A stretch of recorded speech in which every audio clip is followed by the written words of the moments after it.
আসসালামু আলাইকুম এভরিওয়ান। রান্নার ক্যানভাসে নতুন আরও একটি রেসিপিতে সবাইকে ওয়েলকাম করছি। আজকে তৈরি করে দেখাবো ঝিঙ্গা দিয়ে চিংড়ি মাছের পাতলা ঝোল। এই তরকারিটা কিন্তু ছোট থেকে বড় সবাই খুব বেশি পছন্দ করে। আর এই গরমে কিন্তু এরকম মাখা মাখা এই তরকারি দিয়ে কিন্তু অনায়াসে ১ প্লেট ভাত খেয়ে নেওয়া যায়। চলুন তাহলে কথা না বাড়িয়ে আমি কিভাবে আজকে এই তরকারিটা রান্না করেছি দেখে নেই। আজকে এই তরকারিটা রান্না করার জন্য এখানে আমাদের লাগবে ঝিঙ্গা। আমি এখানে হাফ কেজির মতো ঝিঙ্গা নিয়েছি। আর এটাকে খোসা ছাড়িয়ে তারপর ছোট টুকরো করে কেটে নিব। এই পর্যায়ে চলে যাব রান্নাটা করার জন্য। চুলা আমি দিয়ে দিয়েছি এখানে সামান্য পরিমাণ সরিষার তেল।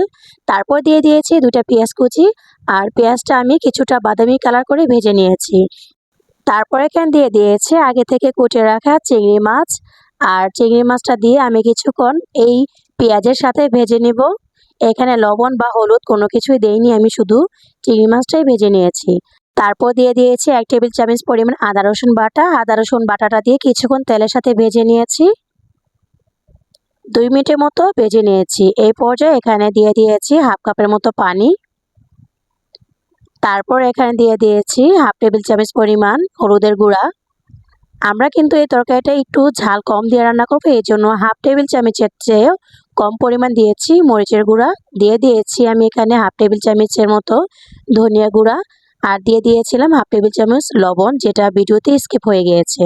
তারপর নেড়ে চেড়ে মশলাটাকে ঢাকনা দিয়ে ঢেকে কষিয়ে নিয়েছি। এই পর্যায়ে কিন্তু মশলাটা কষানো হয়ে গিয়েছে। এখন আমি কুটে ধুয়ে রাখা ঝিঙ্গাগুলো দিয়ে দেব।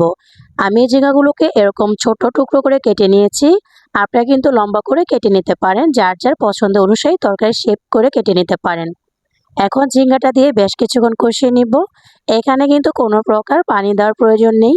ঝিঙ্গা তরকারি কিন্তু এমনিতেই পানি ওঠে, আর সেই পানিতে কিন্তু এই তরকারিটা রান্না হয়ে যাবে।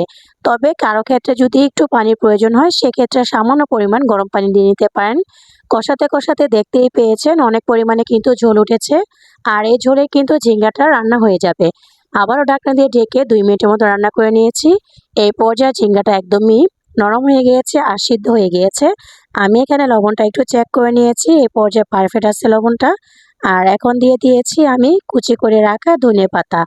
ঝিঙ্গার মধ্যে কিন্তু অবশ্যই ধনেপাতা দিবেন, তাহলে কিন্তু ফ্লেভারটা অনেক বেশি সুন্দর আসবে আর খেতেও ভালো লাগবে। আশা করছি আজকের রেসিপিটা আপনাদের কাছে ভালো লেগেছে। রেসিপি ভালো লাগলে ভিডিওতে লাইক দিয়ে চ্যানেলটি সাবস্ক্রাইব করে অনুরোধ জানাচ্ছি। আজ তবে এখানে বিদায় নিয়ে নিচ্ছি। ভালো থাকবেন সবাই, সুস্থ থাকবেন। আল্লাহ হাফেজ। আসসালামু আলাইকুম।